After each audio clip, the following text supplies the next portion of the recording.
Samex 2024 Sourcing மற்றும் Manufacturing Expo. தொழில்நுட்பத்தில் சமீபத்திய முன்னேற்றங்கள், பொதுத்துறை நிறுவனங்களில் உள்ள அற்புதமான வாய்ப்புகளை கண்டறியலாம். Samex டிசம்பர் 27 முதல் 29 வரை சென்னை ட்ரேட் சென்டரில். திண்டுக்கல் அருகே தேவாலயத்திற்கு சொந்தமான இடத்தில் வெடி மருந்து வெடித்து கார்கள் சேதமான சம்பவம் அதிர்ச்சியை ஏற்படுத்தியுள்ளது.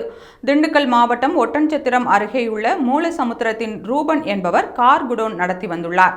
இந்த குடோனில் இவர் சட்டவிரோதமாக ஜெலட்டின் எனும் வெடி மருந்துகளை பதுக்கி வைத்து விற்பனையில் ஈடுபட்டு வந்துள்ளார்.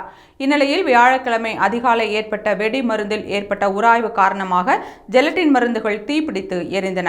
இதில் சுமார் 50 லட்சம் ரூபாய் மதிப்பிலான கார்கள், இருசக்கர வாகனங்கள் முழுவதும் தீயில் கருகி சேதமடைந்தன.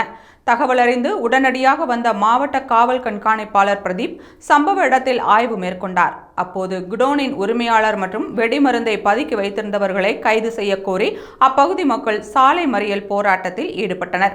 இதைத் தொடர்ந்து ஒட்டன்சத்திரம் போலீசார் சட்டவிரோதமாக ஜெலட்டின் மருந்தை பதுக்கிய ஒட்டன்சத்திரம் சம்சுதீன் காலனி பகுதியைச் சேர்ந்த ரிச்சர்ட் ரூபன், முகமது மூவித், முஸ்தாக், மூலனூர் பகுதியைச் சேர்ந்த கார்த்தி ஆகிய 4 பேரை கைது செய்து ஒட்டன்சத்திரம் குற்றவியல் நடுவர் நீதிமன்றத்தில் ஆஜர்படுத்தி சிறையில் அடைத்தனர்.